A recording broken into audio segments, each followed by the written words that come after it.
Welcome to Deep Sleep History, where ancient stories are told in gentle, unhurried rhythms to guide you into a deep and peaceful sleep. Tonight, allow your mind to soften, your shoulders to loosen, and your breath to grow calm and steady. In this quiet darkness, we will drift through time together, touching civilizations that have slept beneath the earth for thousands of years. Just lie down, relax, and let history lull you into dreams. Night falls over Tenochtitlan like a vast black cloak stretched across the surface of Lake Texcoco. But the city does not sleep. On the moonlit water, rows of torches begin to glow along the canals, their reflections forming trembling ribbons of light, as if strands of falling stars had descended from the sky. And at the very center of it all, the Templo stands tall, its twin stone towers rising high like the fangs of a mythical beast breathing in the dark. From the base of the pyramid, the drums begin to sound, one beat, then a second, and soon the entire city seems to quiver softly with that rhythm. The sound is not fast, yet it spreads with a powerful force, rippling across the water, echoing upward into the sky like the heartbeat of Tenochtitlan pounding stronger than usual. Torchlight sweeps across the steep stone steps. Each step is washed in warm shades of amber and gold, brightening and dimming as the wind grows stronger. White copper smoke drifts like mist, curling around stone carvings of serpents and eagles, forming a sacred veil that sends a chill through anyone who sees it. From afar, the procession of priests begins to appear. They walk in rows, cloaks woven from feathers of brilliant blue, deep crimson, and vivid gold. As they move, the feathers shimmer like shifting fragments of a rainbow sliding over the stone. Their faces are painted with pigments and ash, giving them an otherworldly look, half human, half spirit creature. The torchlight flickers against their deep-set eyes, making them appear as though they are gazing not into this world, but into another beyond it. The sound of a conch shell flute rises, thin, long, cold, like the call of a god from the depths of the lake. The entire space seems to pause. The priest's bare feet touch the stone steps with soft, sharp sounds that weave into the distant drum beats. The darkness around the temple seems to part, allowing the firelight and rising smoke to guide the procession upward, closer to the sky. Below, Tenochtitlan holds its breath. Thousands of torch flames shimmer on the water's surface, making the city appear as though it is floating on a sea of light. The scent of copal flowers and damp lake air blends into a dense ceremonial fragrance, as if the earth and sky themselves are preparing to witness something sacred. At the summit of the Templo, where the wind blows stronger and the drums boom deeper, the high priest raises his arms, white smoke curling around them like mist gathering at a mountaintop. He turns toward Lake Texcoco, where the stars tremble upon the water, and in that moment, it feels as if the sky lowers itself, listening closely. The night of ritual begins, and from here, the story of an entire civilization will unfold like a flame newly kindled at the heart of Tenochtitlan. Night falls over Tenochtitlan like a vast black cloak stretched across the surface of Lake Texcoco.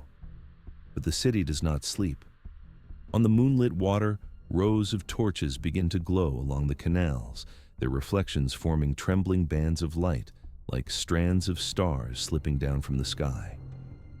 And at the center of it all, the Templo stands tall, its twin stone towers rising high, like the fangs of a mythical creature breathing in the dark. From the base of the pyramid, the drums begin to sound, one beat, then another. And soon, the entire city seems to tremble softly with that rhythm. The sound is not fast, yet it spreads with a fierce pulsing force, striking the surface of the water and echoing back into the sky like the heartbeat of Tenochtitlan, pounding harder than usual. Firelight from the great torches sweeps across the towering steps. Each stone stair glows warm in shades of amber and gold, brightening and dimming as the wind grows stronger. White copal smoke drifts like mist, curling around stone statues carved with serpents and eagles, forming a sacred veil that sends a shiver through anyone who sees it. From afar, the procession of priests begins to appear. They walk in rows, their long cloaks woven from feathers of deep blue, rich crimson, and brilliant gold. As they move, the feathers tremble like fragments of a rainbow sliding across the stone. Their faces are painted with pigments and ash, giving them a mysterious half-human, half-spirit creature presence. The torchlight flickers across their deep-set eyes, making them look as though they are gazing beyond this world into another. The sound of a conch shell flute rises, thin, long, cold, like the call of a god from the heart of the lake. The entire space seems to freeze. The priest's bare feet touch the stone steps with soft, sharp sounds that blend with the distant drums. The darkness around the temple seems to split open, allowing the firelight and drifting incense to guide the procession upward, closer to the sky. Below, Tenochtitlan holds its breath. Thousands of torches reflecting on the water make the city appear as though it is floating on a sea of light. The scent of copal, flowers, and damp lake air blends into a dense ceremonial fragrance, as if the earth and sky themselves are preparing to witness something sacred. At the summit of the Templo, where the wind blows stronger and the drums echo deeper, the high priest raises his hands. White smoke coils around his arms like mist, wrapping a mountain peak. He turns toward Lake Texcoco, where the stars tremble upon the water, and in that moment, it feels as if the sky has lowered itself, listening closely. The night of ritual begins, and from here, the story of an entire civilization will unfold like a flame newly kindled at the heart of Tenochtitlan. As the sun rose higher and the thin mist over Lake Texcoco began to fade, the story of the Aztec Empire's origins slowly revealed itself, like patterns emerging on the surface of the water. The ceremonial night on the Templo and the dawn in the Valley of Mexico were only the backdrop. To understand how the Mexica could build a city floating between sky and water, you must go back, far back, before Tenochtitlan existed, to the years when they wandered without a homeland, without shelter, guided only by a prophecy. The Mexica were not a powerful people then. On the contrary, they were seen as rough, poor, and landless. They survived by hunting, gathering, and settling in scraps of abandoned land left behind by other people. They carried no wealth with them, only faith, a faith no one else could fully understand.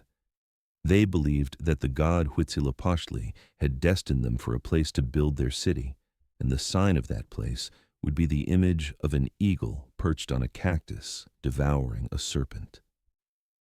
During their long years of wandering, the Mexica passed fertile lands, vast maize fields, gentle riverbanks, but they never stopped. Even when they were driven away, mocked, or forced into the driest, harshest regions, they continued to believe in that omen. To others, it was a strange symbol. To them, it was a promise from a god, a faint light holding together a weary people on the brink of dispersal.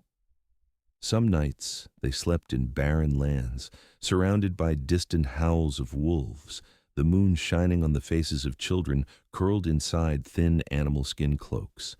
The elders retold the ancient prophecy. The god had chosen them, guided them, and only when the eagle appeared could they rest.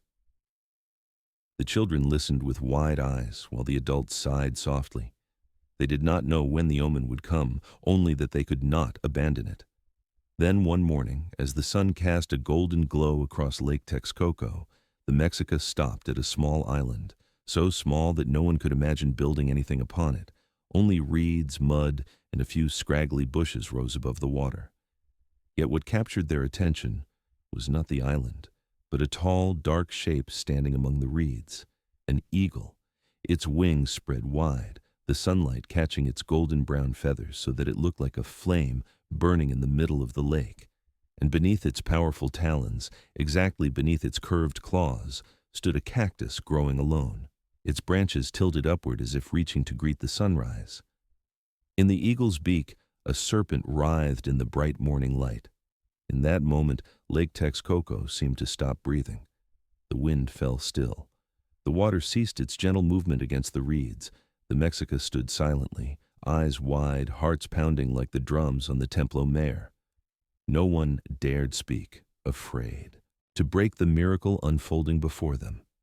Then an elder slowly knelt. Another followed, and soon the entire group knelt together, marking that moment as one of the most sacred in their history. They had reached the very end of exhaustion, only to finally behold the very sign the gods had promised. A vision unmistakable, undeniable, beyond imagination.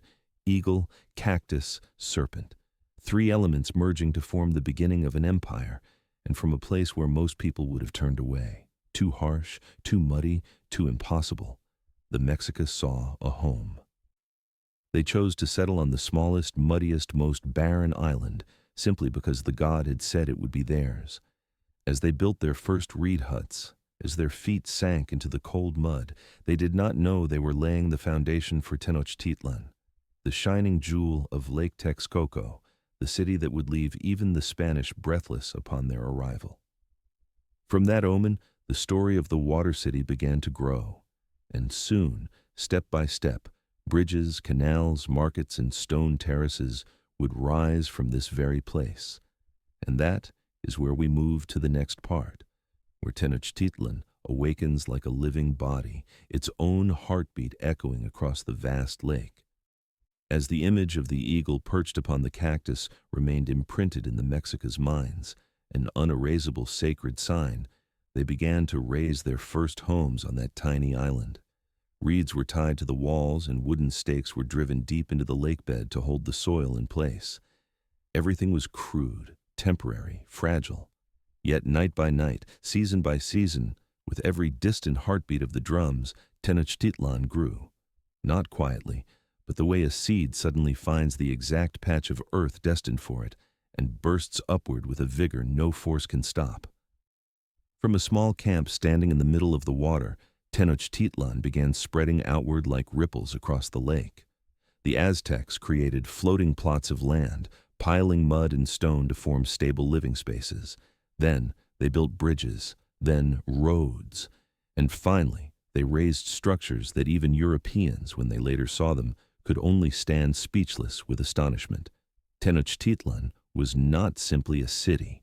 It was a living being, with breath, with a heartbeat, with life flowing through every canal. Each morning, as the sun rose over the eastern mountains, its first rays touched the wooden and clay-tiled rooftops, making the entire city glow like a giant creature awakening to the day. The first sound of the morning was not human. It was water. Water is knocking softly against the boats. Water flows from small canals into larger ones. Water brushes against stone banks, creating hushed whispers like wind gliding over the lake's surface. Only then did human sounds begin to emerge, women washing clothes by the canal, children running barefoot over stone paths, voices calling out from small boats carrying vegetables, chilies, maize, and flowers drifting in from the Chinampas. The main roads of Tenochtitlan stretched like taut cords from the lake's edge toward the center. Each had a large bridge spanning a broad canal, allowing walkers, merchants, and even soldiers to move swiftly.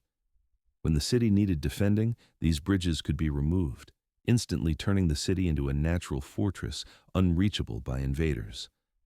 But what made Tenochtitlan unlike any other place was its network of water channels spread throughout the city. You could reach the central plaza by boat or walk along stone paths running parallel to the canals. In the morning, small boats slid past one another as Aztecs greeted each other with smiles, soft calls, and gentle gestures in the warm sunlight. The canals reflected the sky so clearly that it was hard to tell where the heavens ended and the water began, making the city seem as if it floated in a mirrored universe. The central plaza was where the city's heartbeat throbbed strongest. There, the Templo Mayor rose high with its two temples dedicated to Huitzilopochtli and Tlaloc. Each morning, sunlight washed over the twin stone peaks, soft, reverent, ceremonial. The long stairways leading upward looked like timelines carved in stone, guiding people back to the place where they believed the gods dwelled. At the foot of the temple was a vast plaza. At dawn, it was quiet. Just a few boats tied near the bank, a few people sweeping, a handful of young men hauling goods for the morning market at Tlatelolco. But soon, the plaza awakened. Voices drifted through the air, corn husks rustled against one another, the scent of cacao drifted from small stalls, all forming a complex yet gentle harmony, a steady, unwavering rhythm. Standing in the plaza, you could feel life weaving together water, stone, and sky. Breeze from the lake carried a cool dampness. The stone beneath your feet still held the night's chill. Thousands of people moved, merchants, buyers, priests, but strangely, there was no chaotic noise like in other great markets. Everything unfolded with order and fluidity, as though the city itself guided every footstep. If you ventured deeper into the smaller streets, you would find the residential districts, low, neat houses built from light stone and wood. They sat beside small gardens where Aztecs grew flowers, herbs, or simply kept a peaceful space to watch the lake at dusk. Laughter and family conversations floated from windows, blending with the gentle sound of water against the canals. Everything felt soft, intimate, warm, like an ancient lullaby. But when night fell, Tenochtitlan transformed into an entirely different world. Torches illuminated the stone roads, their reflections rippling across the water like trails of golden stars. A light breeze carried the scent of copal from the temples, the fragrance of night-blooming flowers from gardens, and the cool purity of the lake. The city slept, but not fully. It breathed, trembled faintly, keeping its rhythm, like a living being drifting into a dream. Tenochtitlan was the heartbeat of the Aztec Empire, clear, powerful, yet peaceful when viewed from afar. A city that overwhelmed travelers during the day, yet could lull them into deep sleep at night. And at the center of this harmonious city lay a tightly woven society, a strict social hierarchy operating smoothly, like soft gears turning around the axis of the Templo mayor. Entering Tenochtitlan from the early morning canals, you might think this is a place where all people live in harmony, where sunlight falls across the city and makes it shimmer like a great mirror of the gods. But if you stand a little longer and look more closely at the residential areas, the plazas, the temples, you will begin to feel another kind of atmosphere. Thicker, heavier. Like a veil of invisible mist stretched tight between human beings and their duties. Because Tenochtitlan is not only a city of water, of light, of drum beats, it is also a city of strict order, where every breath of its people seems to blend into an immense mechanism from which no one can stand apart. A society divided into clear layers, so clear that by looking at a person's clothing, the way they walk, or the patch of land they live on, you can know immediately which class they belong to. The highest class is the nobility, families whose bloodlines were believed to continue the lineage of the gods. They lived in large stone houses with open courtyards, painted walls, and ornaments of jade and precious feathers. Their steps across the plaza were always light, slow, yet resonant, because all others had to yield to them. Even when their faces appeared calm, you could still feel the invisible distance between them and the rest of the city, like a thin curtain that no one could pass through. In the shaded areas behind the noble houses lived the priests, those who held knowledge, understood the laws of the gods, and decided which day a ceremony should be held. In Aztec society, knowledge was not freedom. It was a form of power held tightly by those who wore long robes, hair tied neatly, living close to the temples. They were the ones who could declare whether today was auspicious or ill-fated, what should be planted this year, whether war should begin or be halted. But that knowledge also confined them, for every mistake in calculating celestial movements could bring disaster to the crops, and all eyes would turn toward them. Below the priests was the class that Tenochtitlan relied on to extend its strength, the warriors, those who wore jaguar skins, eagle headdresses, and sacred patterns painted across their bodies. They were the symbols of power, yet they lived under unending pressure. A young warrior could become a hero in a single day, but if he returned without a captive for sacrifice, he was considered a failure. They fought not only with strength, but with honor, with responsibility to the gods, to the king, and to their families. Beneath the Yidiscient, animal pelts and colors lay human beings who lived in a constant state of half-tension and half-aggression, like an arrow always drawn back on the bowstring, waiting to be released. And then came the largest, quietest, yet most essential class, the farmers and artisans. The Aztec world depended on them. They grew maize on the Chinampas, built houses, crafted pottery, carved stone, and raised birds to obtain feathers for ceremonial garments. They woke before dawn and returned home after nightfall. They worked without pause because behind them was a vast tribute system that needed constant maintenance to feed the entire city. In the small adobe homes where they lived, their short, steady breaths felt like the hidden machinery that kept the empire running. Though their lives were harsh, the Aztecs still saw value in them, yet they were also the ones most tightly bound by rules. Almost every patch of land they stood on, every harvest they produced, every craft they completed belonged to someone else: the king, the nobles, the temples. They lived in low spaces in both the literal and figurative sense. Under torchlight, their neighborhoods looked like a warm maze, yet crowded, with little wind and little light. On nights when the lake breezes weakened, the air became dense and difficult to breathe, as if reminding them that their social position was as narrow as the space they lived in. And finally, there was the lowest class, the slaves. They were not slaves in the European sense. Many became slaves to pay debts or through war, yet they still had the right to marry, to have homes, to raise families. Even so, a sense of constriction surrounded their lives like a windless night. They performed the heaviest, hardest tasks. In the firelight of night, watching their silhouettes bend to draw water, carry goods, or clean the temples, you could feel a weariness clinging to every slow movement, not despair, but a lifelong resignation. All these classes, nobles, priests, warriors, farmers, and slaves, intertwined like the canals running across Tenochtitlan. But instead of blending, they remained clearly separated, creating a system that supported itself, yet never allowed one layer to touch another. Tenochtitlan thrived because of this structure, but it was also this very structure that made the city feel slightly heavy, like a beautiful garment that always fits too tightly on the wearer. Yet there is one undeniable truth. Within that rigidity lived a strange vitality. Every person, no matter which class they belonged to, held a distinct role. They knew their place and understood that the city could not function unless each gear turned exactly where it should. It was this acceptance and endurance that made Tenochtitlan more radiant than any city of its age. And at the center of that power were those who astonished the Western world, the eagle and jaguar warriors, the living spirit of the Aztec world, both beautiful, terrifying, and sacred. Within the Yaoyor, strictly layered atmosphere of Tenochtitlan, there was one class not only respected, but also feared by the eagle and jaguar warriors. They were not just men who carried weapons to defend their land. They were embodiments of the gods, the breath of war, and the pride of the entire empire. And to understand the true strength of the Aztec world, you must step into their realm, the realm where human bodies carried the skins of sacred beasts, where hearts beat to the rhythm of forest drums, and where battle was fought not only with physical strength, but with a will forged through ritual and legend.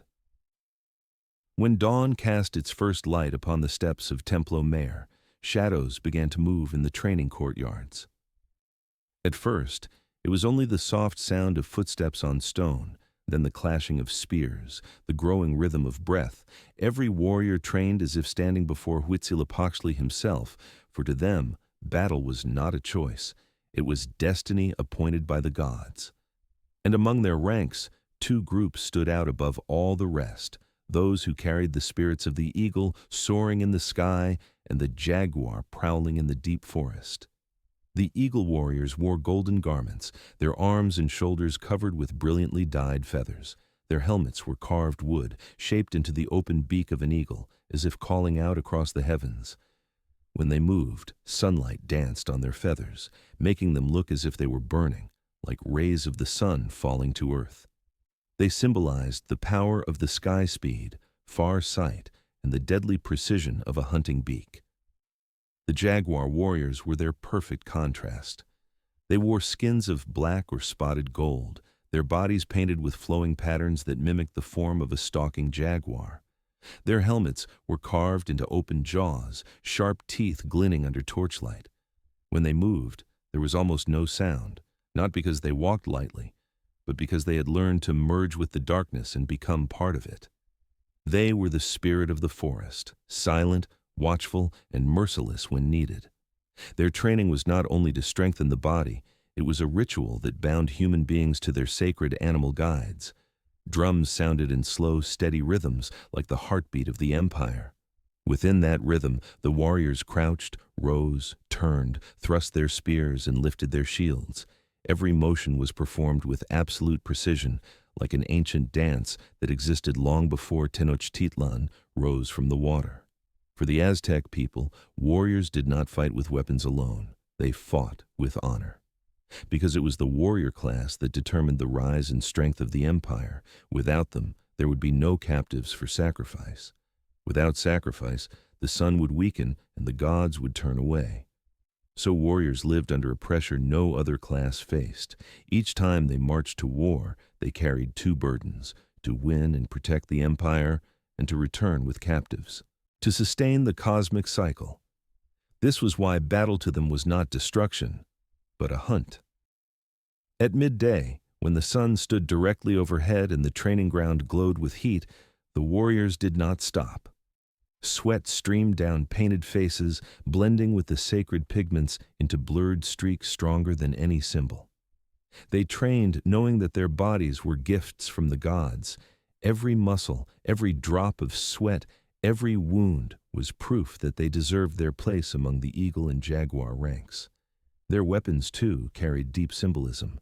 Round wooden shields decorated with feathers and precious stones, spears tipped with obsidian, a volcanic stone, black and glossy, sharp enough to cut deeply with even the slightest touch, and the macuahuitl, the signature weapon of the Aztec world, is a thick wooden blade lined with obsidian shards as sharp as razors along both sides. When a warrior swung it in the firelight, you could imagine it as the very teeth of the sacred beast whose form he wore. When evening came and sunlight softened, eagle and jaguar warriors walked silently along the canals toward their living quarters. That image, those figures wrapped in animal skins moving beside the water, always stirred a mix of comfort and unease among the people.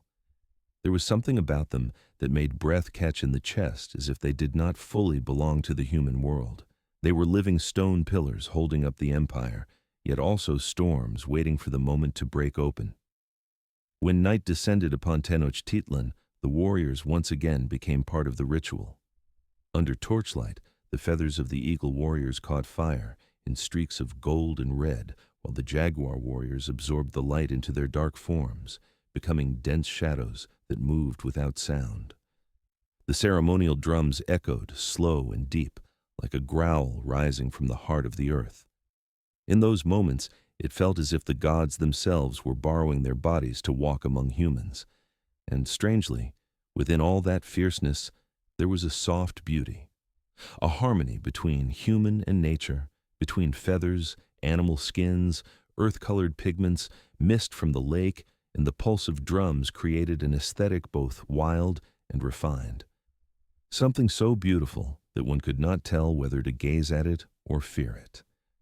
These warriors were the living soul of Tenochtitlan. Without them, the empire could not expand. Without them, the great rituals could not be completed. Without them, the story of the Aztec world would lose its brightest light and its deepest shadow. Yet to sustain a vast, dense empire built upon water, the Aztec people needed more than warriors. They needed what fed the city each day: the floating gardens, lush, quiet, green as jade, so beautiful they could make one forget the tension of war. As the shadows of the eagle and jaguar warriors slowly disappeared into the fading light over Tenochtitlan, the breath of the city changed. The metallic sounds, the drums, the training shouts drifted farther and farther away. Another world opened green, moist, softer, but no less magnificent than any pyramid or warrior in the empire. It was the world of the Chinampas, the floating gardens that stretched out like an endless green maze, embracing Tenochtitlan with such abundant beauty that it was hard to believe they were built by human hands. If you stood on a small boat and looked toward the east, you would see that the surface of Lake Texcoco was no longer flat water. It was divided, reshaped, lifted into long, narrow pieces of land, arranged neatly one after another like giant carpets drifting on the lake.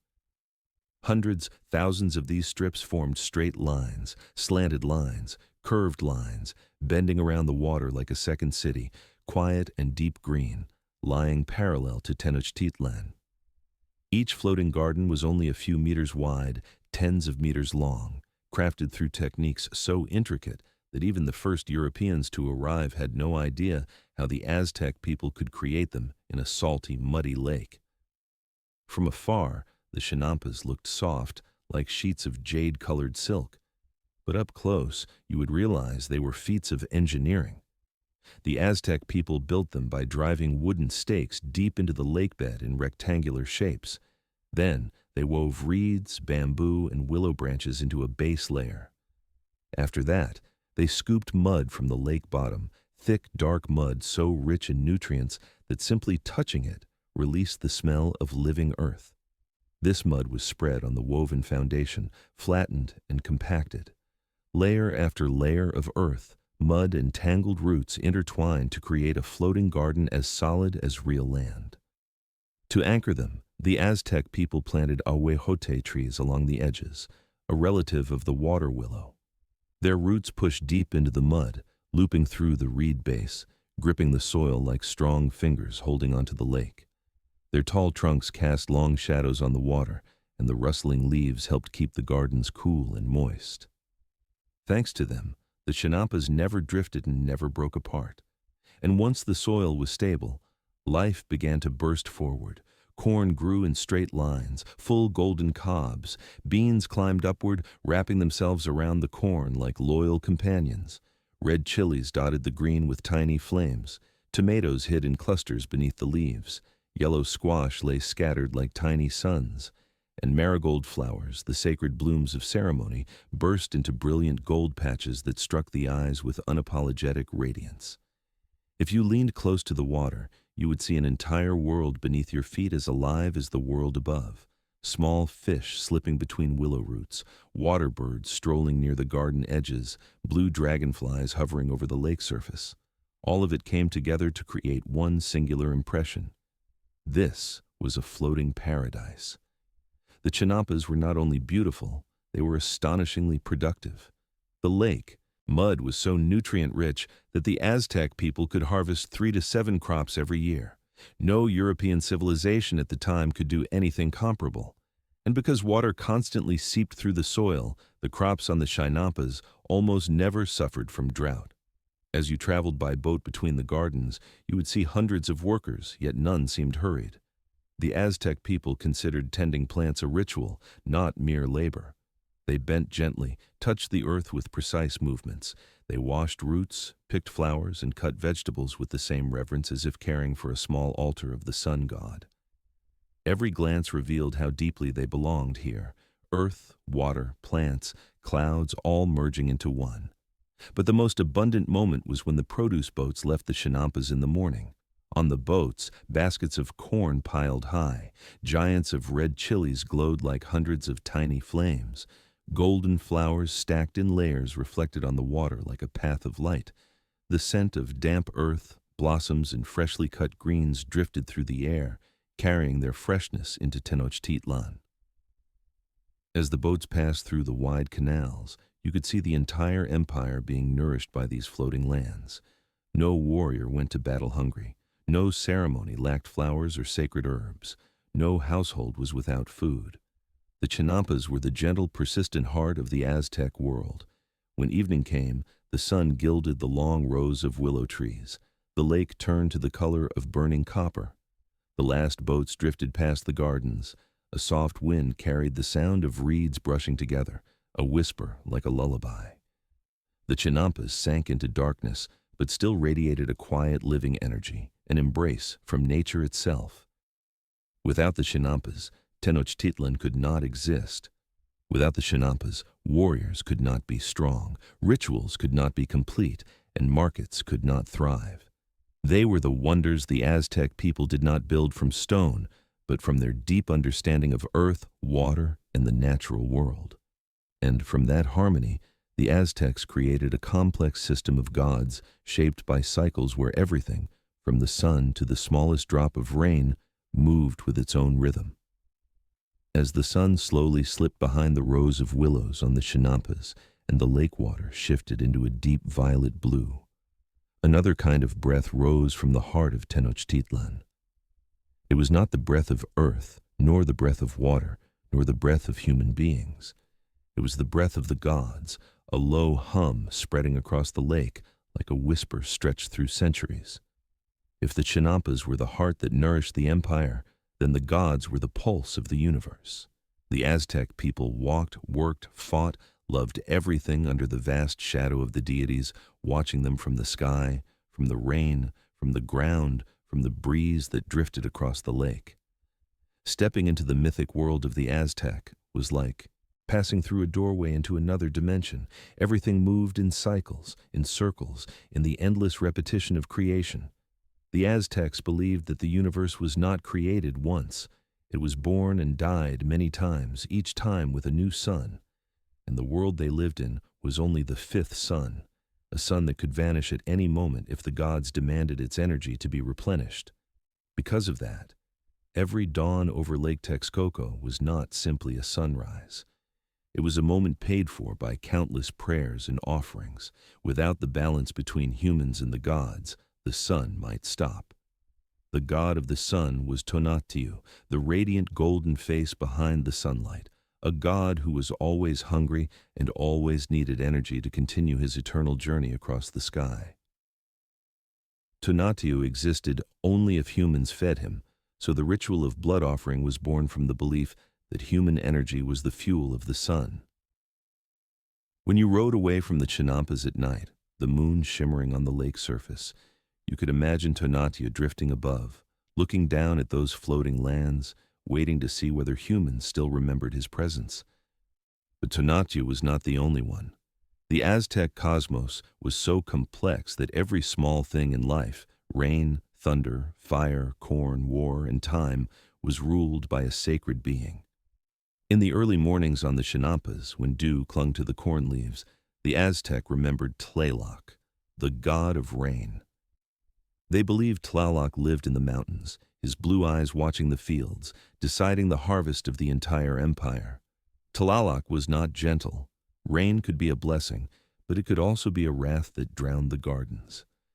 So on thunderous nights, you could see farmers standing beneath the willow branches, looking up at the sky with a trembling reverence, wishing for rain, yet fearing his anger. On the steps of Templo, where the priests walked in long, dark robes, you would hear the name of Huitzilopochtli, god of war and the divine guide who led the Mexica on their journey to the omen of the eagle and the cactus. He was the fire in the heart of the warrior, the battle cry in the night, the force that pushed the Aztec armies through dense forests, swamps, and mountains. And deeper still, in the mystic shadows of the night, there was Quetzalcoatl, the feathered serpent, god of wind, knowledge, and creation. For the Aztecs, Quetzalcoatl was not a being who demanded offerings to survive. He was the first breath of the universe, the whispering wind through the Chinampa reeds, the voice carrying wisdom down to humankind. With every breeze that passed, the Aztec believed they touched him. The world of the gods did not stand still. It moved continually in the spiral of time like the ceaseless currents in the canals of Tenochtitlan. The Aztecs believed in cycles and in the circle of repetition. The sun rose, then set. The dry season came, then left. War erupted, then rested. Humans were born and then died. But the circle was not despair, it was an order. From young children to warriors, from farmers to priests, everyone knew they were living inside that sacred repetition. When the moon hung above the lake, the Aztecs saw the presence of Metzli, goddess of the moon, tied to the rhythms of the lake, the waters, and the sap within plants. On bright nights, Lake Texcoco became the mirror of the goddess, and the Chinampas sank into a pale, mysterious light, like a breath from another world drifting in. And in the silence, the Aztec believed that the underworld was watching too. There lay Mictlan, the realm of souls who descended after leaving the mortal world deep beneath the earth. But that realm was not as frightening as many imagined. It was simply the final stop of a cycle, just as the sun must set in order to rise again. For the Aztecs, nothing ever truly ended. Everything had only transformed. The gods were not distant figures. They were present in every puddle on the Chinampas, in every breeze that swept across a canal, in the green of corn, in the songs of morning birds, in the sweat on a farmer's brow, in the footsteps of priests on the stone steps. When the Aztecs planted a seed, they were not only planting food, they were planting a prayer, a fragment of the cosmic cycle.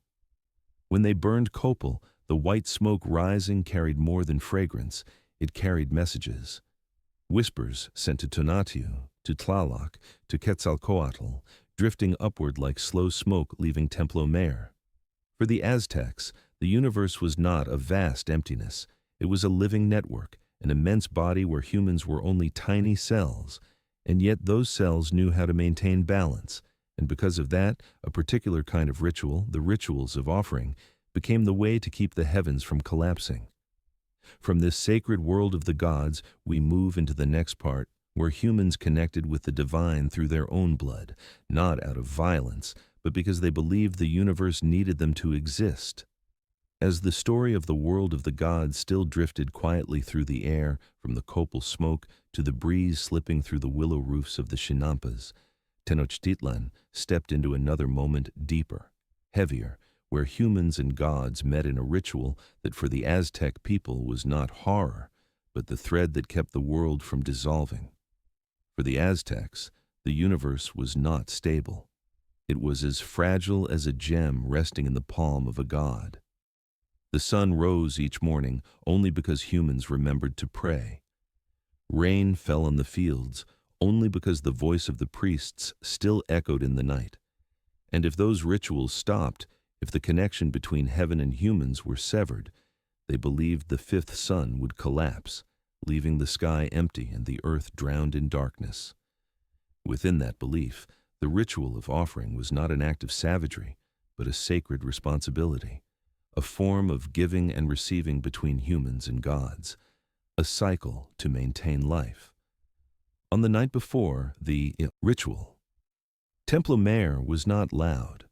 On the contrary, it was so silent that one could hear the soft ripple of water in the canals, the insects stirring in the distant floating gardens, the wind sweeping across the stone steps. Pine resin torches were lit along the stairs, the golden light settling on serpent and bird carvings. Copal smoke rose in layers, like invisible threads connecting earth with sky. Aztec priests appeared in long robes decorated with blue feathers, jade, and pieces of white shell. As they walked, their shadows stretched down the steps like old spirits returning to Templo Mayor. And every step they took felt as if they were walking into another world, a world where the gods listened. High above, where the wind was strongest, the drums began. The rhythm was slow, deep, steady, echoing across the lake like the heartbeat of the universe. Not urgent, not fierce, just a quiet invitation. Come, listen. Those who took part in the ritual were not always prisoners, but sometimes voluntary warriors who believed that offering their own blood was the highest way to serve the empire, and they were brought in with purification ceremonies. They were bathed in flower water from the Cempasúchil fields.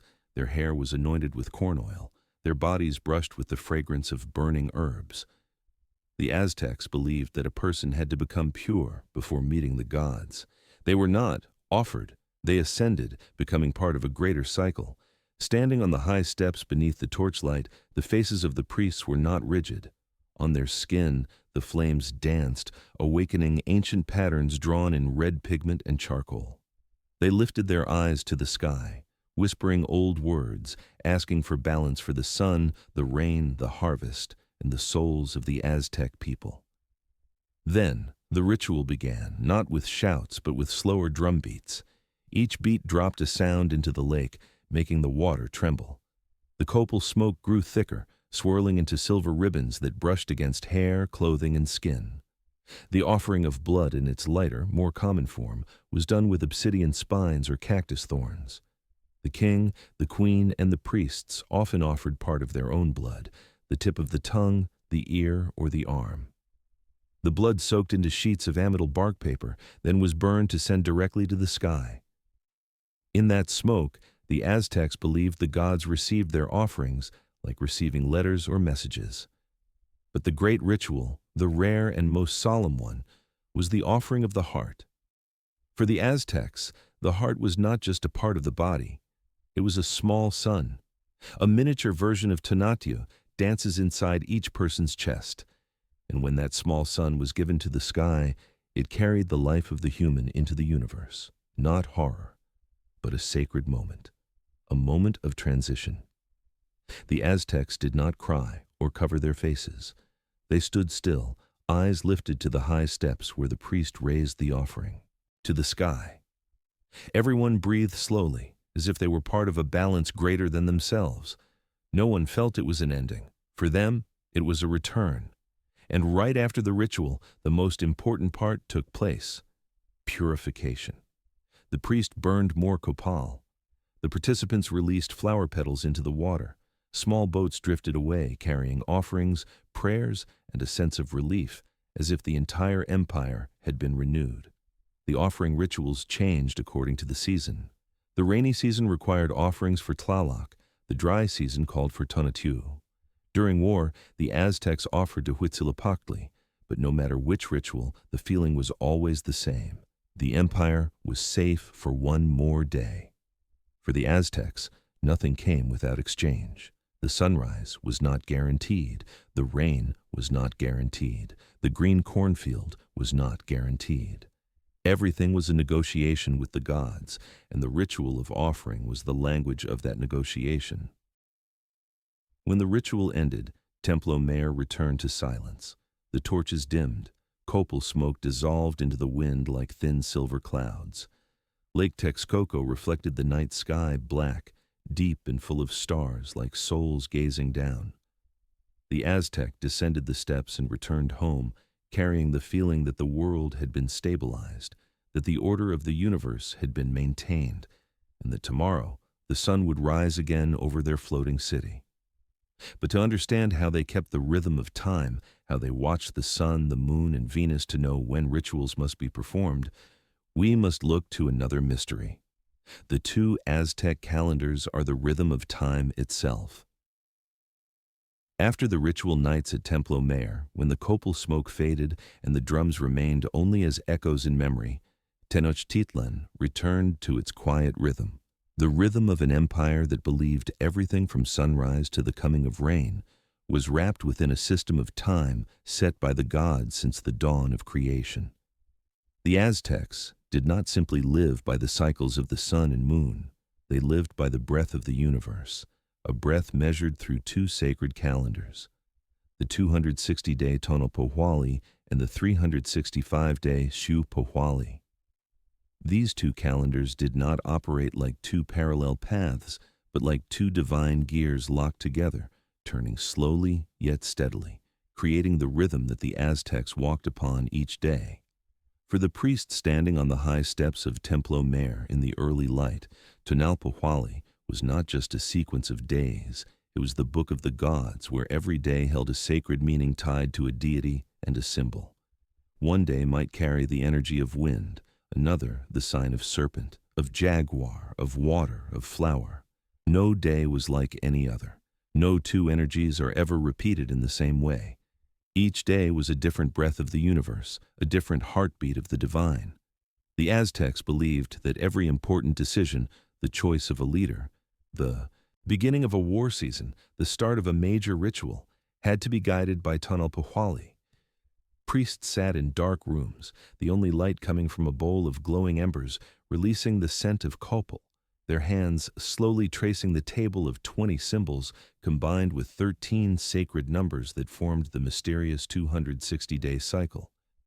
When they closed their eyes, they could almost hear the whispers of the gods behind each symbol, as if the world itself were speaking its destiny. But the Aztecs did not live by ritual alone. They were farmers who planted maize, boatmen who carried goods across the vast network of canals, workers who tended Chinampas day and night. For them, time had to reflect the rhythm of real seasons, the true sun, the rise and fall of Lake Texcoco's water. Thus, the Xiuhpohualli, the 365-day calendar, came into being. Xiuhpohualli was the calendar of daily life. It consisted of 18 months, each 20 days long, plus 5 final days considered empty days, days belonging to no god, filled with uncertainty when people spoke softly and walked carefully. Throughout the 18 months, each month carried a festival. The Aztecs did not separate religion from life. They planted maize with a small ritual, harvested with a grand one, thanked the rain god when the crops flourished, and prayed to Tlaloc when the dry season stretched too long. To them, time never passed without meaning. Each month was a blessing, a prayer, an answer. When the two calendars turned together, they created a great cycle lasting 52 years, an Aztec century. And strangely, at the end of those 52 years, the Aztecs believed the universe could end. No one knew whether the sun would rise the next morning. Families extinguished every fire, temples silenced their drums, and the city sank into total darkness, as if the entire world were holding its breath. Priests climbed the sacred hill, waiting for the moment when the Pleiades crossed the zenith. If the stars moved through the correct point, a new cycle began. And when the first spark of light appeared, the priests lit the new fire. From that fire, Aztec families ran everywhere, carrying flames to their homes, their hearths, their temples. Light returned to Tenochtitlan like a rebirth. The whole empire exhaled. Time renewed. The gods had allowed another cycle. That is why, when you look at Tenochtitlan, you do not see a city living in a linear time. You see a city living within the circle of the cosmos. They were born to repeat. They grew to merge with that turning rhythm. They loved, prayed, and fought within cycles that never ended and never truly began. This harmony with time made the Aztecs enduring, resilient, and full of life. The priests observed the star Venus, the star they believed to be the symbol of Quetzalcoatl, in the calm nights above the lake. They could predict when the dry season approached, when war would rise, and when festivals must begin. For them, the sky was an open book. No page missing, no line is incomplete. Every movement of the stars was a sacred sentence. And in the deepest nights of Tenochtitlan, when the last boats left the Chinampas to return home, the lake shimmered with starlight, reflecting the entire sky. The Aztecs believed this was the sign of the gods shining time down to earth. The cosmos is looking at them, and they are looking back at the cosmos. But for an empire to live in perfect rhythm with time, it needed an economic heart strong enough to feed every class from priests to warriors to farmers. And that economic heart did not lie in Templo Mayor or on ancient stone steps, but in a place so vibrant, colorful, and vast that the first Europeans who saw it were left stunned. As the gears of Aztec time turned slowly within Tenochtitlan, blending Tonalpohualli and Xiuhpohualli like two heartbeats of the gods, the place that truly made the city vibrant, alive, and full of color was the Tlatelolco market. If Templo Mayor was the spiritual center, then Tlatelolco was the center of human breath, where all the rhythms of life gathered into one shared space. There, time was not measured by cycles of the sun or stars, but by laughter, by lively calls, by boats docking along the canal, and by the warm scent of hot cacao rising softly from the lake surface. Tlatelolco lay in the northern part of Tenochtitlan, opening like an enormous square so vast that the first Spaniards who saw it admitted it surpassed every market in Europe, not because of luxury, but because of its order and the abundance of life in every corner. If you walked across one of the bridges leading into the market on a morning, you would see streams of people flowing from all over the city like a river filled with light. Boats loaded with goods glided along the canal, softly touching the edges of the marketplace, as if Lake Texcoco itself were exhaling its gifts: maize, beans, flowers, crabs, white fish, red chilies, salt, melons, squash, fragrant cacao, obsidian as bright as mirrors, brilliant feathers, and intricately woven cloth. All of it entered Tlatelolco and created a scene like a living painting that never stopped shifting. The market was not messy, not chaotic. Every kind of goods had its own designated area. Pottery, spices, seafood, feathers, jade, bartering zones, cooked food, and healing herbs. The Aztecs organized the market the way they organized the universe, orderly, rhythmic, cyclical, and clearly structured. And because of this, even with 40 or 50,000 people appearing in this great square each day, Tlatelolco flowed smoothly, like clean water passing between stones. The sound of the market was not overwhelming or harsh. It felt like a low and steady wave of sound conversations, laughter, calls, the pull of boats, the soft touches of flower baskets, and the rustling of maize leaves. Together, they blended into a sound that could lull a listener into a strange calm, as if Tlatelolco did not simply sell goods, but also offered the quiet peace of life itself. Its scents were equally unique. The smell of freshly roasted cacao rises from the drink stalls. The warm scent of soft maize dough from tamale just lifted from clay pots. The bright fragrance of golden cempasúchil flowers is arranged in large bundles. The sharp scent of dried herbs, the resin of pine, the light heat of chile, and the freshness of Texcoco fish. All these blended into the distinct smell of Tlatelolco, a scent difficult to describe, warm, fragrant, and giving the feeling of walking through a festival that lasted all year long. But the most beautiful part was the people. Farmers from the Chinampas are carrying baskets of green vegetables still wet with morning dew. Potters placing down clay jars painted with serpent and bird motifs. Traders from distant lands bring jade, turquoise, obsidian, dark as night, and deep green quetzal feathers trembling gently in the breeze.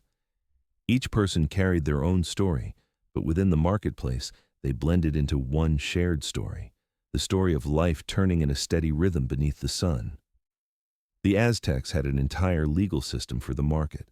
They appointed officials to supervise and ensure fairness in every transaction. If someone cheated, they were punished immediately, preserving clarity and honesty for the empire's economic center. Even this was done with order, no shouting, no chaos.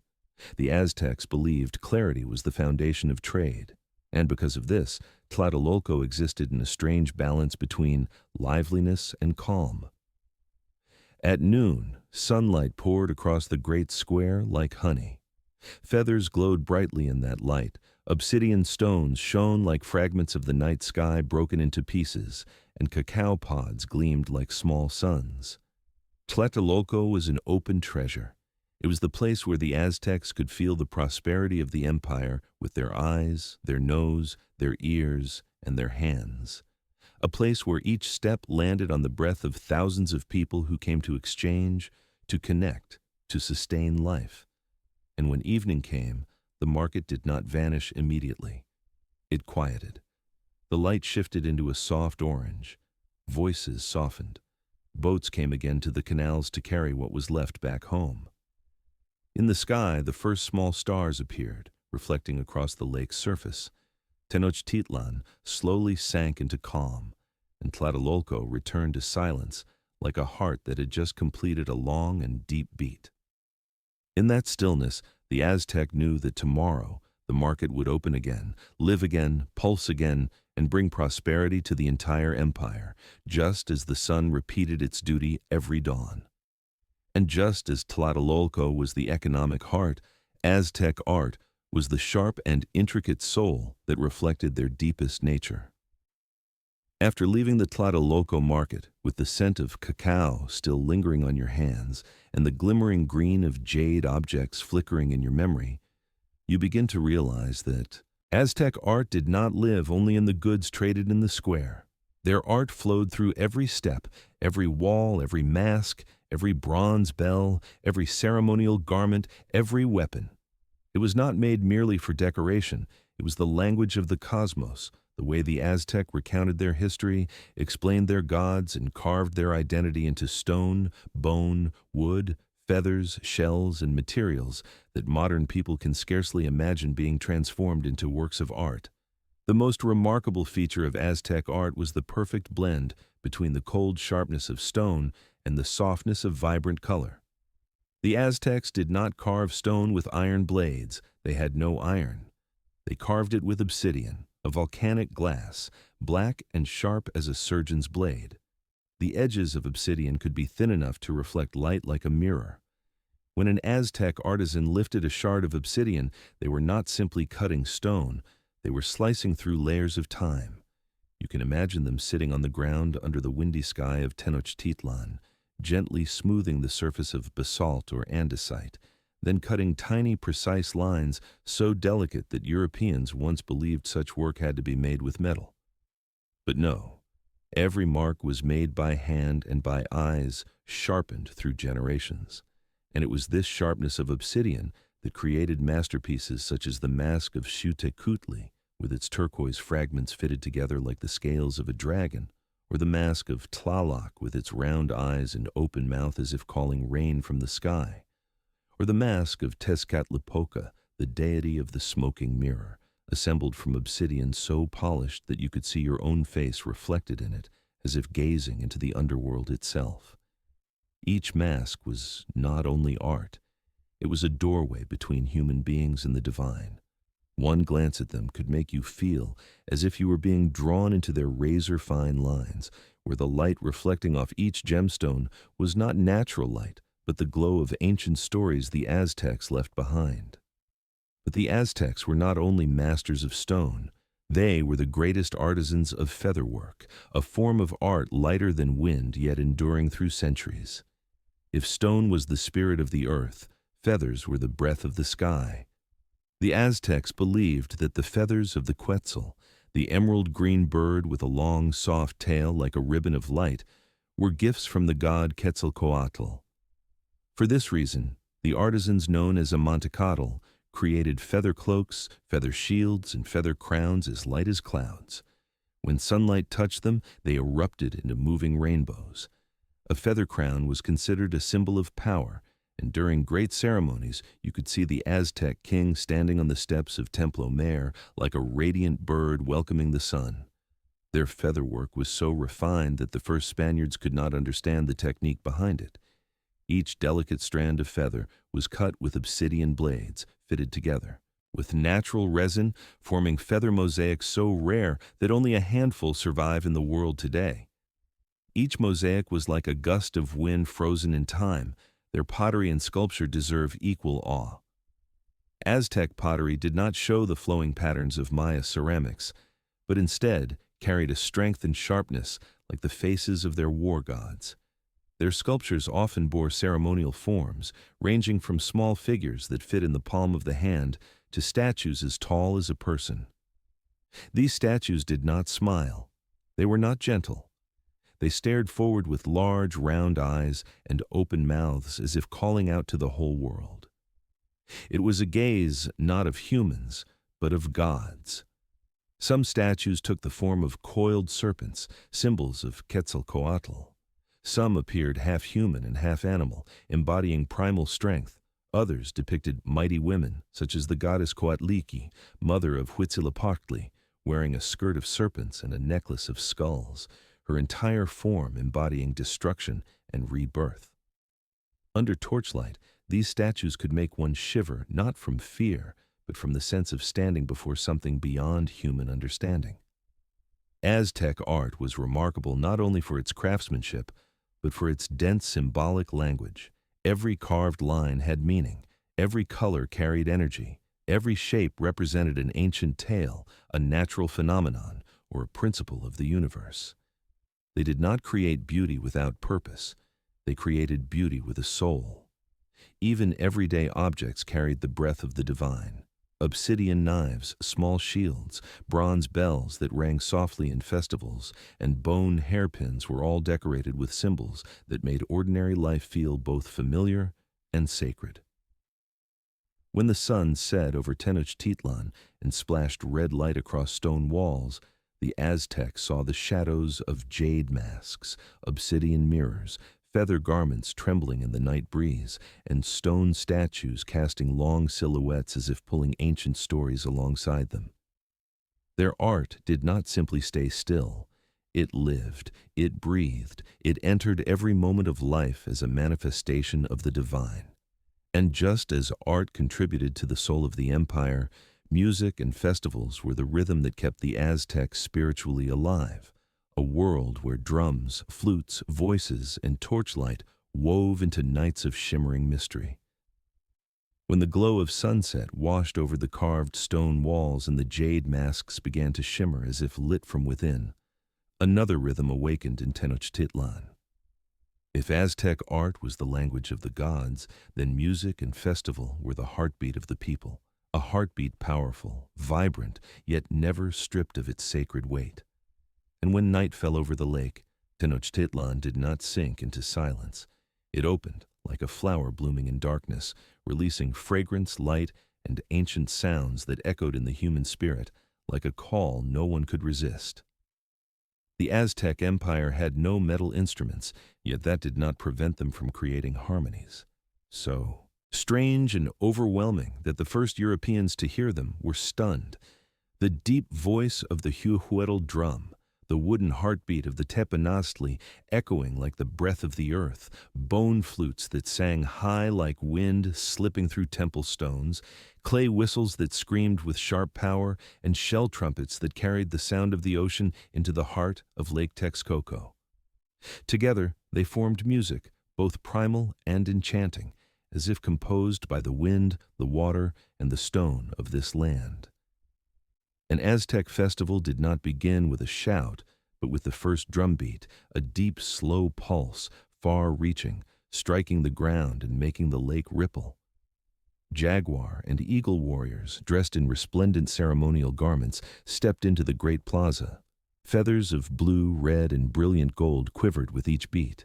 Masks painted black, gold, and red shimmered in the torchlight, turning their faces into something half human and half divine.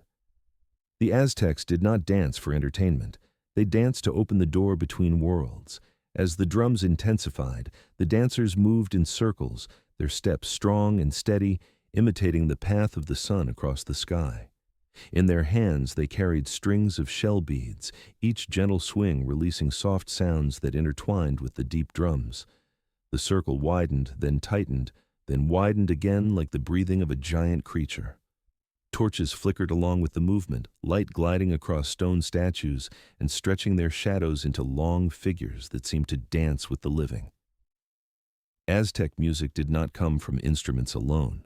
It rose from their voices, tones without the highs and lows of modern singing, but filled with chanting that felt like a direct call to the heavens. During festival nights, hundreds of voices merged into a thick cloud of sound, powerful and strange, as if the entire city were speaking to the gods in its own language. Yet within this sacred solemnity, a vibrant pulse throbbed. Aztec festivals did not belong only to priests and warriors. This was when ordinary people, the Chinampa farmers, the Tlatelolco merchants, the potters, the weavers, stepped into the plaza carrying food and drink, steaming pots of cacao, soft tamale wrapped in hot steam, their aromas blending into the night and turning the festival into a feast of sight and scent. Some festivals lasted a single night, others stretched across days, and the greatest festivals, those of Totec or Toxcatl, could shift the rhythm of the entire empire. People cleaned their homes, priests adorned temples with flowers and amate paper, and warriors practiced sacred dances. During those days, Tenochtitlan seemed to float through a different kind of time, slower, fragrant, luminous. The most striking moment arrived when the drums began to race. The dance circle opened wide and spectators pressed close, their breaths warm under torchlight. Bone flutes rose in fast, piercing notes. Shell trumpets released long cries like the voice of Quetzalcoatl sweeping over the city. All sounds surged together like a great wave rolling through the plaza, beating against the hearts of everyone present, not so fast that it caused chaos, but just enough for people to feel life quivering beneath their skin, as if they were standing at the very center of the universe. Then, at the height of the festival, something miraculous happened. The sound dropped away. All at once, Only the deep drum remained, striking 3 times, slow and steady. Torches lowered, the dancers froze. The crowd fell silent. No movement, no cry, only a breathtaking stillness that stayed in memory. The Aztecs believed that in that exact moment, the gods walked among them. When the night grew long and mist from Lake Texcoco drifted across the plaza, the festival ended, but not truly. People quietly gathered their instruments, put away their bowls and cups, and lit a final stick of copal in gratitude. Warriors removed their masks, revealing faces flushed with sweat but calm, as if they had just stepped out of a long dream. Tenochtitlan returned to its slow, steady breath, yet the echo of drums, flutes, and voices lingered in the air like the trembling memory of ancient spirits among the stone pillars. Music and festivals did more than beautify Aztec life. They kept the rhythm between humans, nature, and the divine in harmony.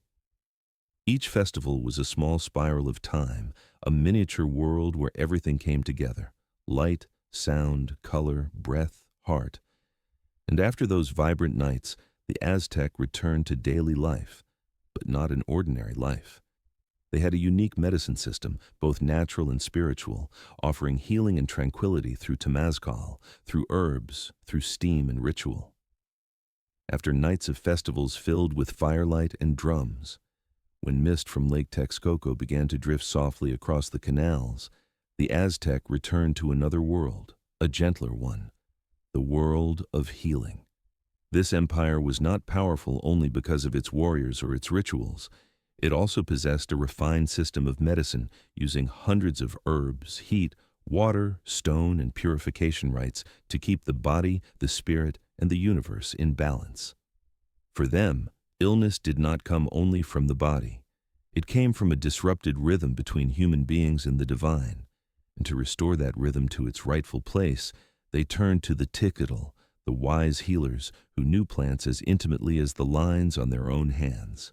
In the morning, when the sun was still soft and the lake was veiled in mist, the Aztecs often went to the marketplace to buy herbs.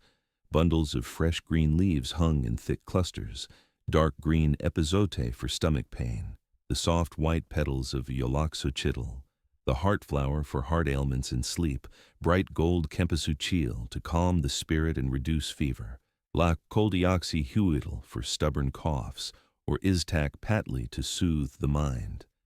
Every plant had a story, a spirit, a breath of its own. When healers lifted a bundle of leaves, they did not simply look at the color or smell the scent. They listened to the temperament of the plant. The Aztecs believed each herb carried a tiny soul, and using it correctly was like persuading that soul to help humankind. In the residential districts of Tenochtitlan, there was a place where the sick did not go to drink medicine, but to be reborn. That place was the temazcal, a steam bath shaped like a dome, made of stone or packed earth. From the outside, the temazcal looked like a small circular oven, but inside was an entire universe of heat, steam, fragrance, and gentle darkness. When entering the temazcal, one had to bend very low, not simply as a physical act, but as an act of humility. The Aztecs saw the temazcal as the womb of Mother Earth, and entering it meant curling oneself back into her embrace to be born anew. In the dim, moist darkness, bathers sat around a hollow filled with volcanic stones, heated until they glowed. When herbal water was poured over them, clouds of steam rose, filling lungs, skin, hair, and mind. At first, the heat made breath quicken, then slow, then drift into a state so light that time itself seemed to dissolve. The herbs used in the steam changed depending on the illness: young corn leaves for colds, wild mint to clear the lungs, white flowers to soothe the spirit, and even fragrant resin to cleanse the mind. The glowing stones in the darkness looked like hearts beating inside the chest of Mother Earth, and the heat they released felt like that heartbeat passing gently into the bodies of bathers. Not only did the sick come to the temazcal, pregnant women, warriors after battle, laborers from the Chinampas, the elderly and the weary, all visited it to rebalance body and mind after long days. In the steam, the Aztecs believed that what was gloomy in the heart would be pushed out with sweat, leaving no ground for illness. Some priests added songs, chants, or the soft rattling of shell beads so that steam could carry the sound and create harmony with the healing gods. When leaving the Temazcal, bathers were rinsed with a scoop of cool water, the sensation like stepping from the moist dark of the earth into the open light of the sky. Their skin glowed red, their breath deepened, their minds became still, as if they had shed an old layer of fatigue. On the shores of Lake Texcoco in the late afternoons, you could see families sitting together, drinking warm cacao or chia water, telling stories of ancestors, of the gods who created the plants, and of the balance they must maintain each day for the empire to function smoothly. Aztec medicine was remarkable for its union of body and spirit. Healers did not ask only where the pain was. They asked what dreams the patient had the night before, whether they had seen any omens, and whether they felt their soul had wandered away. Sadness, fear, and the feeling of one's spirit slipping from the body were also considered illnesses. And the cure was not simply herbal tea.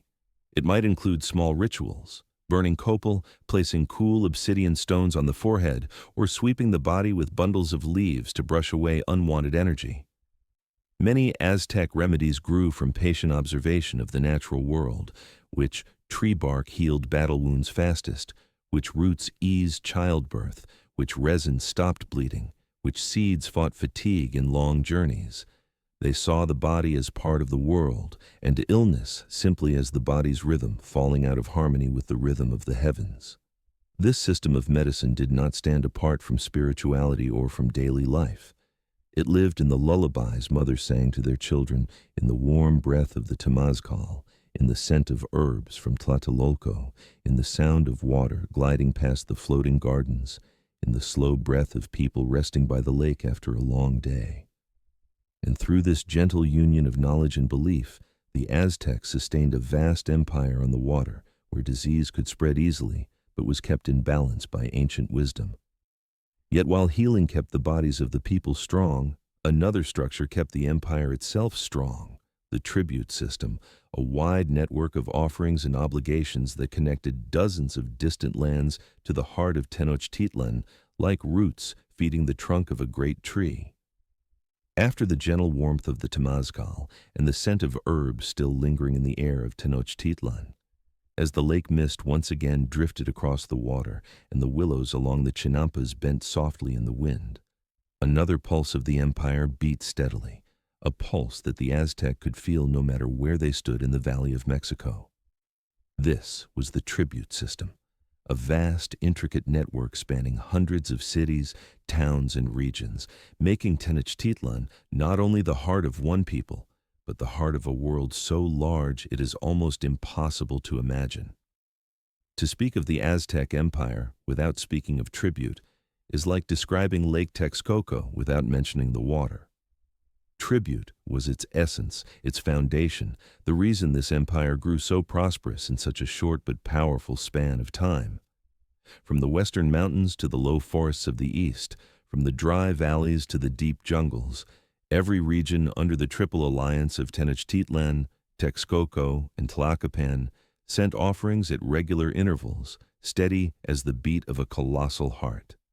If you stood on a bridge over one of the canals at dawn, you would see a scene like a river of colors flowing toward the city. There were boats covered in white cotton from distant lands, boats heavy with cacao beans so full that water rose almost to the brim, boats loaded with tightly packed baskets of golden maize, bundles of deep green quetzal feathers lined neatly like strips of light, black obsidian stones shining like solid night, bright red dyed cloth, baskets of fragrant dried fish, rolls of natural rubber curled like moons, and pieces of jade glowing with green light. All of it drifted toward the center of the empire. The Aztecs did not collect tribute merely for resources. For them, tribute was a symbol of order, a way to maintain the rhythm of the empire. Every region had to send exactly what was listed in the detailed records kept by high-ranking tax officials. These records were drawn in images on bark paper like small maps, where each region was represented by a specific item.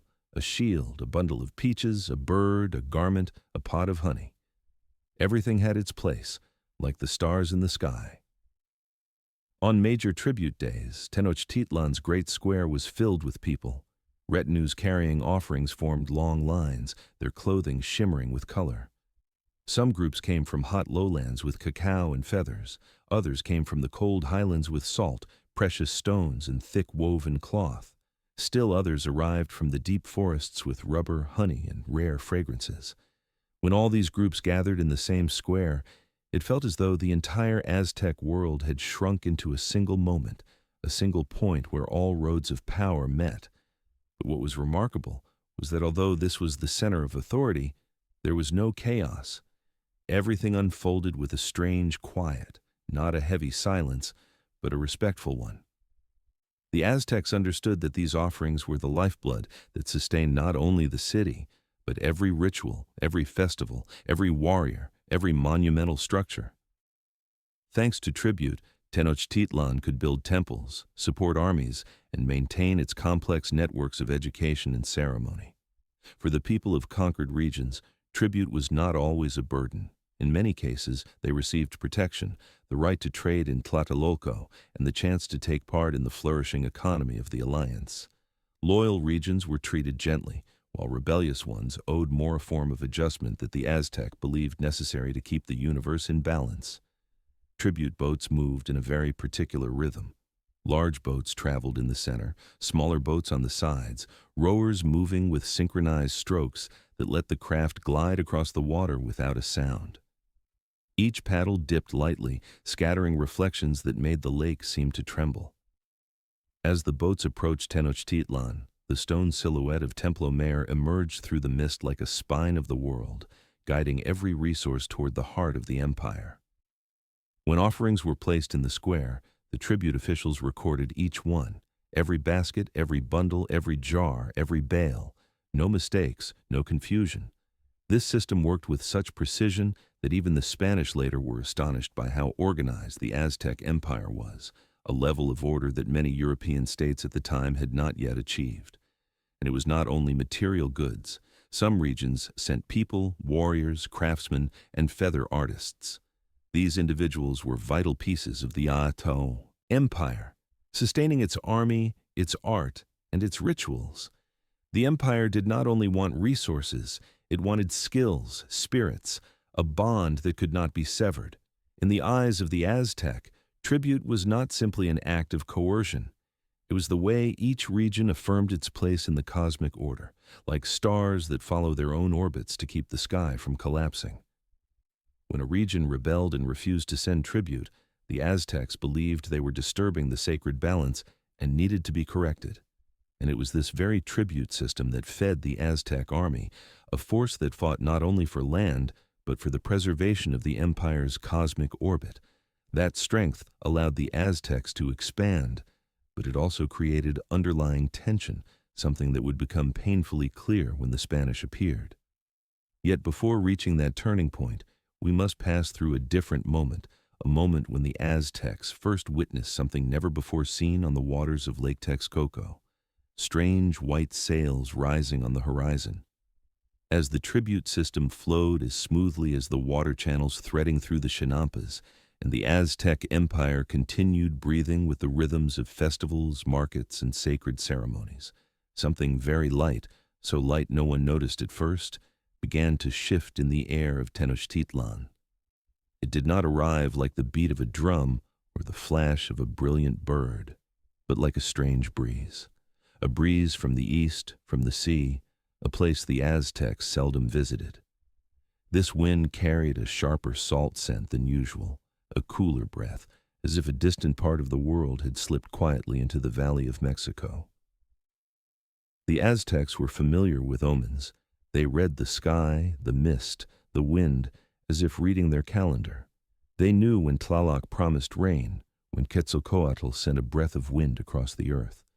But this time, the signs were unfamiliar, too delicate to be called a disaster, yet too clear to be taken as a coincidence. On certain nights, the moon reflected on the lake like a dim mirror, and within it, the Aztec thought they saw a strange streak of light stretching across the surface like a silver serpent gliding over the water. On some mornings, seabirds that rarely flew deep inland passed over Tenochtitlan in flocks, calling with sharp, unfamiliar cries. On certain days, the clouds drifted in soft spirals, repeating themselves like a signal sent from far away. Then, a rumor as thin as mist spread from the eastern coast. Enormous boats as large as small mountains were floating offshore. Guards from distant regions had seen them, hulls as tall as stone walls, white sails wide as clouds, and figures moving on the decks like beings walking out of mythology. Seen from afar, those white sails glittering in sunlight were described as the giant wings of a sacred Quetzal beating over the sea. The rumor drifted down canals, slipped through small markets, through houses along the shore, and reached even the priests, atop Templo Mayor. No one panicked. The Aztecs did not panic easily. They only sensed a stillness not frightening, but like the moment before rain when the air stops moving to listen. Then, one morning, what the rumors described became real. In a coastal village, the Aztecs saw pale white shapes moving toward shore, enormous boats, unlike anything seen before, and the people on them, tall, light-skinned, wearing shining armor that reflected the sun, stepped onto land as though emerging from a giant shell. Their armor gleamed so brightly, the Aztec thought it must be great mirrors of copper sent down by the gods. Their horse creatures, entirely unknown in the New World, moved with long strides, their hooves striking the earth like an unfamiliar drum. The Aztecs believed they were seeing bodies half human, half beast, for they had never witnessed anyone riding such an immense animal. The sight felt like an omen, beautiful yet impossible to understand. When the news reached Tenochtitlan, Moctezuma II, the emperor at the time, was not terrified as later stories often claim. He did not see it as war. He saw it as a sign. In his mind, he remembered ancient prophecies about Quetzalcoatl, the feathered serpent god who had departed to the east and would one day return from that direction. Pale strangers in shining garments arriving from the east, could they be messengers? Or the god himself returning with another world? Moctezuma sent gifts of gold, featherwork, and jade, not from fear, but from hesitation. His hesitation was like a single wrong note in an otherwise smooth harmony. Not loud, but enough to make the listener pause. Meanwhile, the Spanish Hernán Cortés and his men advanced deeper inland. Everywhere they went, they saw straight stone roads, water cities, large bridges, people wearing feathered garments and jade jewelry. They were astonished, but spoke little. They wanted to find the heart of this empire, and by following the tribute routes, the veins of the Aztec world, they knew the heart was Tenochtitlan. As the strangers approached the Valley of Mexico, the wind over Tenochtitlan changed. It carried stronger salt and faint metallic echoes of the distant sound of armor brushing against armor. At night, when priests stood atop Templo Mayor and looked across the lake, they saw dim lights moving in the east like small flames drifting in the darkness, the torches of the approaching group. And each night, those lights edged closer. Yet, Tenochtitlan remained calm. There were still festivals, still markets, still boats delivering flowers from the Chinampas, still children play along the canal banks and warriors train beneath the sun. Everything was still beautiful, still balanced, except in the deepest moments of silence, the Aztec felt as though an eye was watching the city. Not the eye of a god, not the eye of an enemy, but the eye of another world, a world that did not move in cycles, a world that did not worship the sun, a world that did not pray for rain, a world outside the cosmic spiral the Aztec believed in. And it was this difference that was the true storm approaching. But before that storm erupted, something else unseen, silent, and far more devastating than any army drifted behind the Spaniards, smallpox, a darkness too small for human eyes. When the strange boats had just touched the shore, and the footsteps clad in metal armor were still making their journey toward Tenochtitlan, another enemy had already arrived within the heart of the Aztec Empire.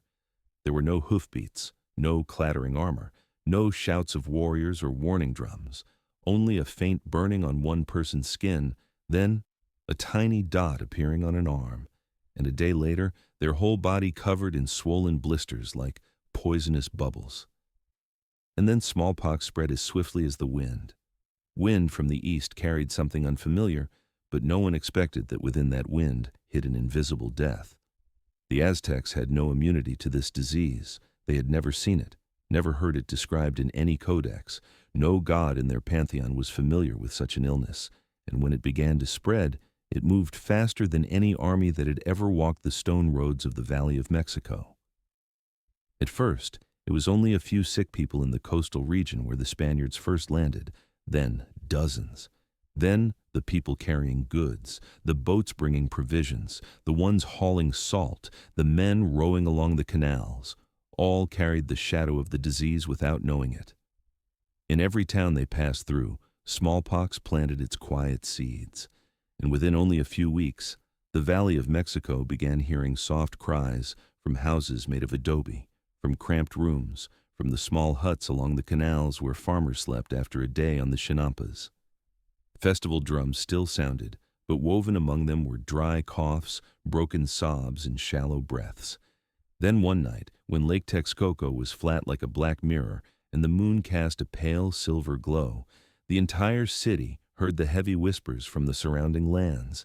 People were dying, many, very many. Smallpox not only raised body temperatures like burning fire, it drained one's strength within days. Skin blistered, eyes swelled shut, throats burned, breath turned harsh. Warriors who once stood proudly atop temple steps, who had defeated the greatest enemies, now lay on straw beds, trembling like children. Priests knowledgeable in herbs were helpless, for no plant in the forests or on the Chinampas could extinguish that fire. The smell of herbs filled the air thickly, but it could not mask the scorched scent of infected skin. A mother held her feverish child in her arms, and yet that embrace passed the sickness to her. A wife cared for her husband, then fell ill days later. A water-bearer brought water to a neighbor, then carried the disease back to his own home. Everything happened so quickly that no one could understand. Tenochtitlan began to fall silent, not the sacred quiet of ritual, but the silence of houses shut tight. The boats that once carried flowers and produce were now only a few, each gliding across the water with a sick person or a shrouded body. Copal was still burned to cleanse the air, but its fragrance mixed with the scent of illness, forming a sharp haze that made the city feel suffocating. In the poorer districts, where many lived together, the disease spread like fire through dry reeds. Those who once sang in festivals, once traded in Tlatelolco, once laughed on stone bridges, now lie still. There were no market calls, no rhythmic oars striking water, no children running on Chinampa paths. The vibrant world the Aztecs built seemed covered in a thin layer of cold gray ash. Then, war arrived. As smallpox swept through, the Spanish army approached, yet even they did not understand why the lands they passed through had grown so quiet. They only saw empty villages, small fortresses without defenders, warriors lying motionless as if a ghostly storm had swept across. Cortés could not explain it, but he realized an invisible force was clearing a path for him, a force not of human making. Meanwhile, Moctezuma was trapped between two worlds. He faced a visible enemy, the Spaniards, and an invisible one, smallpox, which was stealing the lives of those closest to him. Inside the closed rooms of the palace, he heard that allied city-states were weakened, that the people he trusted were collapsing from illness, and when the drums signaled the Spaniards advancing near Tenochtitlan, the city no longer held the strength it once had. The days of battle after that were harsh beyond description. Aztec warriors fought with everything they had, but their ranks had thinned terribly. Eagle warriors no longer soared with the drumbeats. Jaguar warriors no longer stepped proudly into the field. Their once powerful strides grew heavy with exhaustion, with pain, with the loss of their brothers. And though many were ill, people still stood on bridges and behind walls, trying to protect their city with every breath of their spirits. The battle was not only a clash of sword and spear. It was a war between a world weakened by disease and a world that had never faced enemies like the Aztecs. Lake Texcoco that night reflected the flames of battle and the pale moonlight, as if witnessing a destined moment it could not prevent.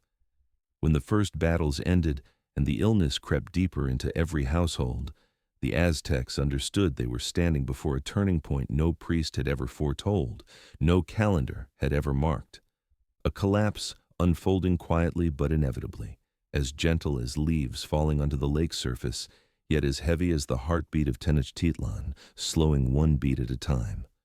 And all of it led to the inevitable moment, when the radiant city in the lake was surrounded and began to sink into ruin. As Smallpox still left weary echoes in every stone alley of Tenochtitlan, and exhausted warriors tried to remain standing beside bridges and walls, the moment no one wished to face finally arrived. The Spanish forces, along with their native allies who had risen in fury against the empire, came in numbers greater than any army the Aztecs had ever seen. Yet the most terrifying thing was not their size, nor their glittering metal weapons, nor the pounding hooves echoing along the causeways that crossed the lake. The most terrifying thing was that Tenochtitlan no longer had the strength to stand. A city once powerful, once nourished by fertile Chinampas and an immense tribute network, was now like a beautiful body drained of too much blood, unable to keep a steady breath. Cortés and his men understood that to subdue this city, they had to sever its lifelines. They destroyed bridges, they blockaded the causeways, they seized the gateways through which boats from the floating gardens once entered the city. And day by day, the wide stone roads grew isolated. No food, no clean water, no way out. When the people of Tenochtitlan walked across their plazas, past temple gates, or followed the canals where flower-filled boats once drifted, they now saw only dark water glimmering with the remains of burnt boats. Tenochtitlan began to hear the sound of hunger louder than the drums. The sound of thirst is louder than prayer. The groans of the sick are louder than festival songs.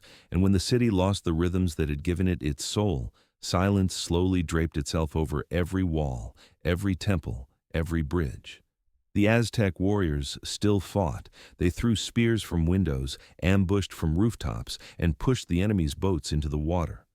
But for each warrior who fell, no one strong enough remained to replace him. Meanwhile, the opposing army advanced step by step, inch by inch, as if climbing a long staircase toward the heart of the empire. Tenochtitlan was like a magnificent stone painting cracking from within, each fissure spreading slowly but surely beyond repair. Then came the most merciless moment. When bridges were destroyed, when water sources were captured, the Aztecs were forced to drink the salty, muddy lake water. Children cried from thirst. Mothers had no milk. Warriors who once stood proud now leaned against walls just to breathe. The soft murmuring in the city was no longer the sound of trade or celebration. It was the sound of pleading. Pleading with Tlaloc for rain, with the sun god for strength, with ancestors for a sign that they might endure a little longer. But the sky remained silent. The lake remained silent. And the city, once glowing like a floating torch upon the water, was slowly swallowed by the shadows of hunger and exhaustion. When the Spanish forces poured into the city, there was no longer any glorious battle. Every sound seemed wrapped in a veil of fatigue. Aztec warriors held their weapons with trembling hands. The clashing of metal no longer rang sharp, but sounded like stones breaking. Inside, a bad dream. Smoke from burning temples drifted upward, forming dark clouds that wrapped the city in a final embrace. Some held out atop Templo Mayor, but even that great pyramid, once the beating heart of the entire empire, no longer shone with the steadfast light of ceremonies. Only dim flames remained, the wind blowing through serpent sculptures and the heavy footsteps of those coming to end a civilization. When the Aztecs understood there was nothing left to defend, they did not shout. They did not wail. Tenochtitlan, the most beautiful child of the Valley of Mexico, fell not with noise, but with a tightening silence, like a brilliant candle burning down to its core, then going out, leaving behind a wisp of smoke visible only to those standing very close. The city sank into devastation like a dream awakened too abruptly, not vanishing in violent collapse, but sinking softly, slowly, like Chinampa flowers falling onto the lake when the wind turns. After Tenochtitlan fell, its temples were dismantled piece by piece. Stone walls were taken apart to build the new city of Mexico City. Canals were filled, floating gardens are abandoned, the lake waters receded, and the city that once floated now lay buried under layers of earth, stone, and time. Only charred bricks remained, broken statues, fragments of temple foundations hidden beneath the ground for centuries without a name. Yet strangely, even when the city vanished from the water's surface, its silence still echoed faintly at night. As if Lake Texcoco still remembered where the bridges had been, still remembered festival drums, still remembered the torches of old ceremonies, and each time the night wind blew across the valley, the city seemed to breathe again for a brief moment. Tenochtitlan had fallen, but its story, its breath, everything it once built, none of it was ever truly lost. It simply sank deeper into the shadows, waiting for someone to listen and tell it again. After the city of Tenochtitlan was buried beneath layers of ash and time, it seemed that every light once kindled in those grand stone temples had vanished forever. But history has never been a solitary flame. An empire may fade, a city may be destroyed, stone roads may sink into mud, but people, memory, and tradition always find a way to rekindle a spark so the fire can continue to burn. And for the Aztecs, that spark lived on in their Nahua descendants, those who carried the breath of their ancestors, survived the storms, and protected what was most sacred from the vanished civilization. Across the lands surrounding the Valley of Mexico, where mountain ridges embraced the earth like natural walls, small communities began to reappear after the years of chaos. They no longer lived in stone palaces, no longer pursued the old power of Tenochtitlan, but within their hearts they carried an immeasurable treasure: language, rituals, songs, herbs, craftsmanship, and the memory of a world once radiant like a rainbow woven from Quetzal feathers. In those small villages, elders still told the stories of their ancestors to the young, beneath golden torches on cool nights. Their voices drifted softly as wind, yet sometimes deepened, like distant drums from Templo echoing back through time. They spoke of hawk and jaguar warriors who once shook the forests, of the bustling Tlatelolco market that had thrummed like a miniature universe, of green Chinampa gardens that once fed tens of thousands. Every story was a small shard of light, and when all were told, the flame of the civilization seemed to ignite again. Many believe that when Tenochtitlan fell, Aztec culture disappeared. But if you walk through the highland villages of Guerrero, Puebla, and Hidalgo, you will see the opposite. Nahuatl, the language of the Mexica ancestors, still flows in kitchens, in fields, within small brick houses. Mothers still lull their children with ancient melodies, rhythms soft like Texcoco's waters on calm nights. Weavers still create patterns of serpents, suns, and Quetzal flowers, the same motifs painted on priests' garments 1,000 years ago. Traditional healers still use herbs to cure illnesses, echoing the practices of Aztec priests. And in every traditional ceremony, from harvest feasts to ancestor offerings, there is the faint sound of drums, the soft echo of flutes, the scent of copal drifting lightly, whispers that Aztec life never vanished, it merely changed shape. Near present-day Mexico City, some Nahua communities still perform the ancient dances, their steps echoing the turns of Aztec dancers once seen on the plaza before Templo.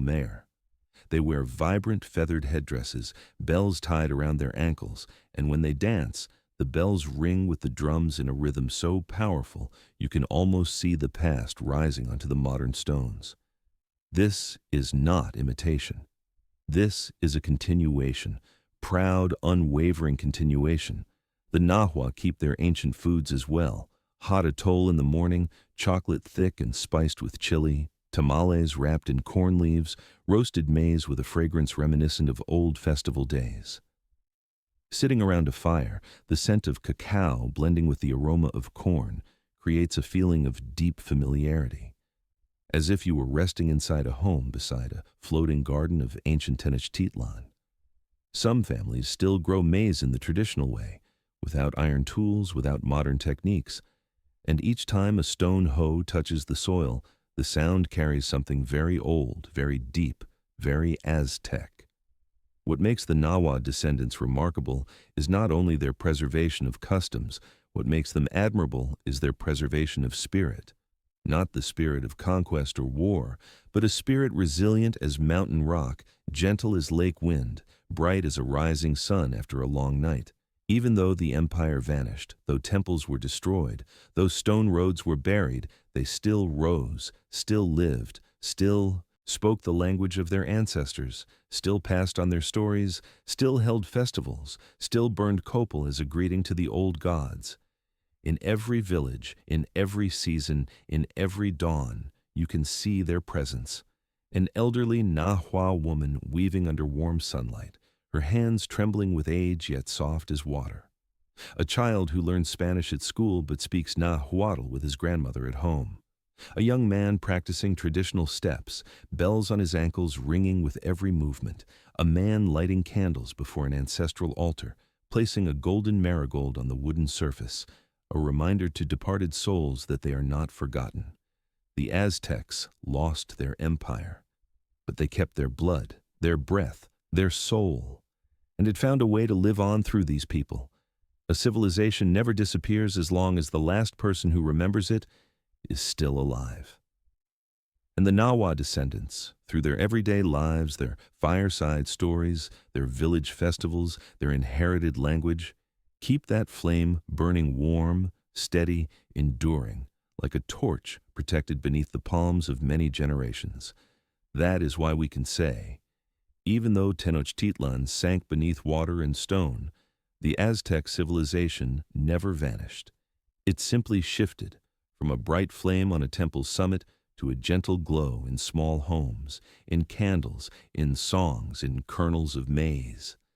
They are still here in the modern world, like the soft breath of a distant era that never truly fell asleep. Now, if you stand in the middle of modern Mexico City's plaza, you will no longer see Lake Texcoco reflecting the moon, nor the stone causeways leading toward Tenochtitlan, nor the drums rising from Templo Mayor. All of it has sunk away, covered by time like a distant dream that only memory can awaken. But when the night wind slips between the tall buildings, people sometimes feel a faint sound, water brushing softly against a shore, or the distant echo of a drum from some long-lost ceremony. Those sounds do not belong to the present.